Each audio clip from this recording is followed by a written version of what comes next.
3? Campton. Campton. We are at Campton, New Hampshire, You got it. at the International Rhythm Bones Festival. Yeah, BonesFest we call it. 27, I believe. Great. Steve Brown is going to show me some of his fabled bones collection that he's got in this box right here. But I'm going to start off by giving him a test. Uh-oh. So everybody I've talked to talks about Mr. Bones this or Dem Bones, Brother Bones. So I'm going to try to straighten those out. Sure. See who. So you know where the term Mr. Bones came from, right? I don't. Okay, the term from Mr. Bones came from the minstrel show. So in the mid-1800s or so, I'm not great on minstrel show history, but there was a minstrel show that I believe it was the Virginia Minstrels, so what you would have is you would have a banjo player and fiddle player, and then in the middle you'd have somebody who kind of danced and told jokes, and then on one end you had a tambourine player, and then on the other hand you had a bones player. So the tambourine player was called Mr. Tambo. Okay. The middle guy was called Mr. Interlochen because he connected the two sides. Okay. And then the bones player was called Mr. Bones. So that's where the term Mr. Bones actually came from, as far as I know, anyway. Okay. So I met Spike Bones. Sure. So he was here at BonesFest, and so who is Mr. Bones Boston? Oh, Mr. Bones of Boston was John Burrell, and John lived in Brookline for many years, shortly outside of Boston, and John got into playing the bones in the 30s, and the reason that he did is because he said girls liked them. Like, you can't say that today, I don't think, but yeah, he said that's how he got more dates, was by playing the bones. Yeah, isn't that a riot? So he actually went to a music store downtown in Boston, and this is 1930-something, and bought 2 sets of bones. And so he eventually, John joined the Army, and he got a very severe form of spinal arthritis. So he was disabled, 100% disabled as a VA, as a vet. And but when he lived in Boston, he lived in Brookline and he worked over in Cambridge. So he'd take the subway over to Cambridge, and when he'd get off in Harvard Square, he would see all these people playing out on the street, street musicians busking and so forth and everything. So next day, when he went there, he brought his bones with him. So he started going around to the different players, and he played out on the street for years. And he actually would win the Best Street Performer Award for many years. He connected with a guy named Spider John Kerner. I don't know if you know of Spider John, but he was a folk singer and Americana singer, and he's done many records. And John is actually on at least 2 of his records. And Spider John actually took Mr. Bones on a tour of England with him. So and he was a sweetheart. Oh, and another one of his favorites was Bonnie Raitt. Bonnie and she loved him, and she would bring him out on, because he used to play in some of the bars and stuff in Cambridge when she was just coming up and stuff. But he used to go down to New Orleans to the Jazz and Heritage Festival, and they loved him down there, and they would give him a little cart and a driver, and he could go to any part in the festival and played with Queen Ida and Clifton Chenier and C.J. Chenier and a lot of. They used to go down to the Cajun and Bluegrass Festival in Rhode Island and met a lot of those people there. Okay. So we're going to look at some of those fancy bones you got in your box there. Sure. So open it up and tell me what you got. Okay, sure. Well, why don't we start with these, because they're kind of the oldest pair of bones that I have. They're actually real bone. They're made from whale bone. They're not very long. They're only about 4 or 5 inches long. And but you can tell they're whalebone. If you look at some of the bone around here, whalebone tends to have kind of a milky color to it. Right. And you can tell that that's where this comes from. You can still see some of the grinding marks. I'm thinking these bones probably date back to sometime in the 19th century, maybe mid-19th century. But they're very short, very small. My father actually bought these for me in Scotland. Okay. So not a bad sound for such a little pair. Huh? Right. So if we move up actually in the same era, we see this perfect set of ebony, perfect match set of ebony bones. Right. I have a feeling some people here would sell their right arm for these. Of course, then they couldn't play bones, but yeah. And did I tell you how I got them? No. Okay.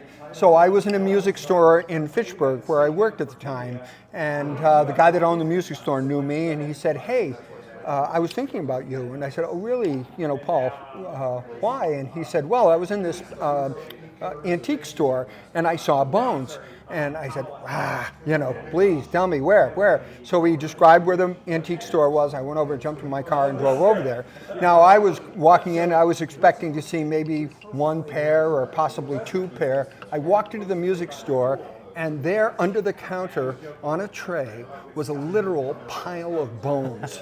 I mean, I couldn't even, I barely could talk, you know, because it was, you know, how am I going to convey myself without giving it away that, you know, I'm very interested in this.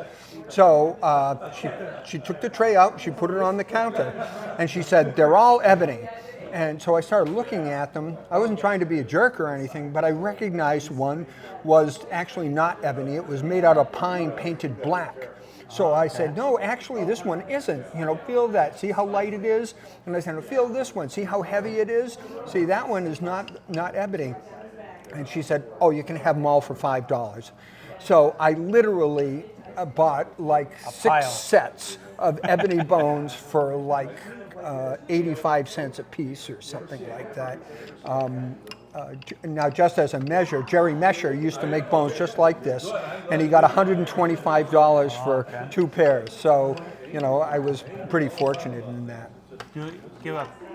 So you have one more set of bones in there I'm really interested in is, you call those cheater bones? Sure.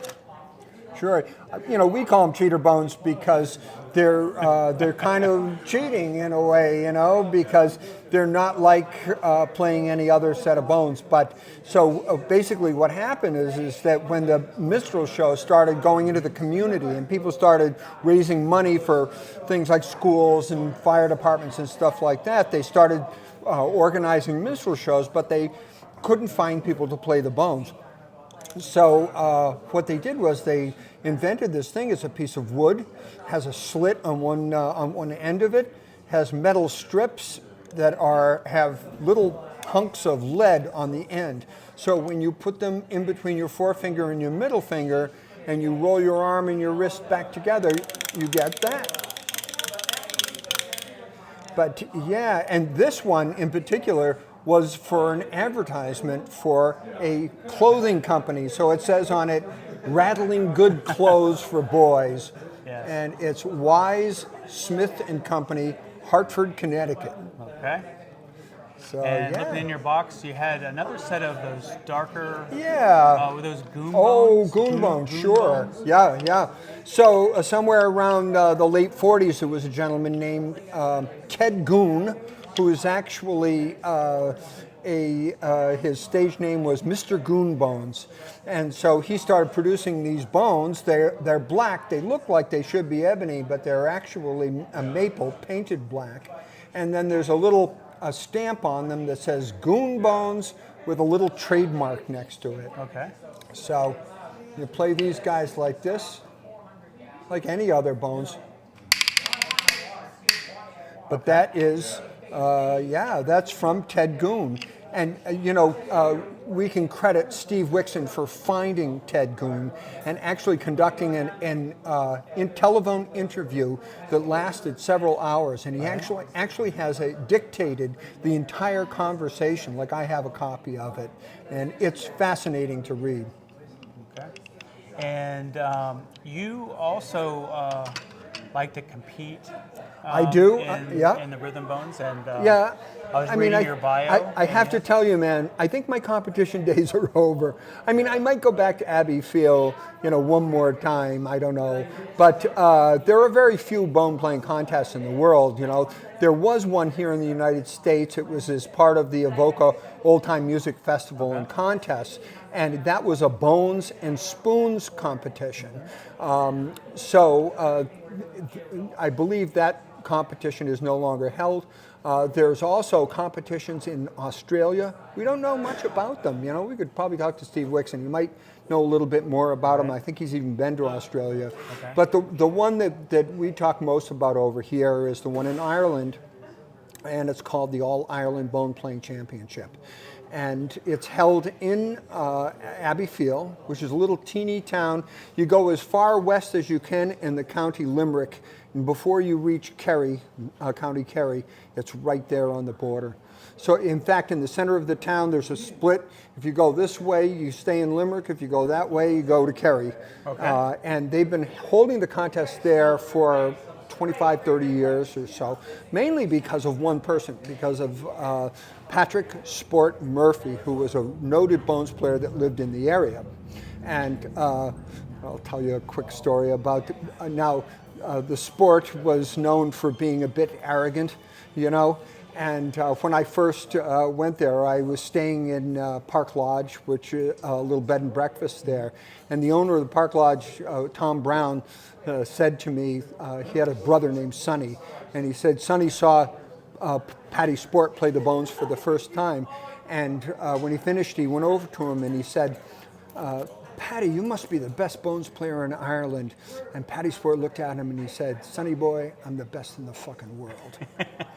and that, my friend, was world championship there. That was Patty Sport. He was a bit cantankerous, but he was an amazing player. He was a great player. They called him the king of the bones, over there, And in all the time of his competition, he only lost once.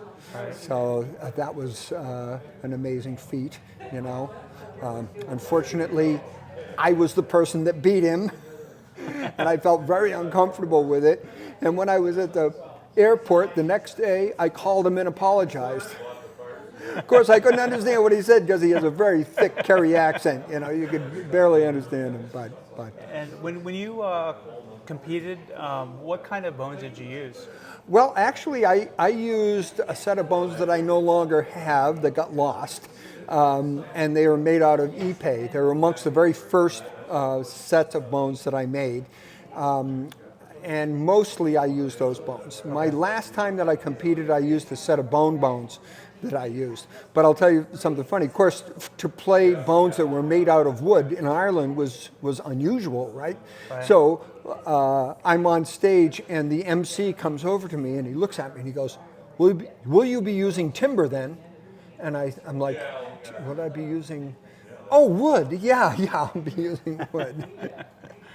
So, yeah, I love Abbey Field, and that little tiny town in Ireland, I'm a celebrity, I can walk down the street, people will stop me and, say hello, and I can drink for free in a lot of places, and they're good people. It's amazing, it's beautiful, beautiful little town.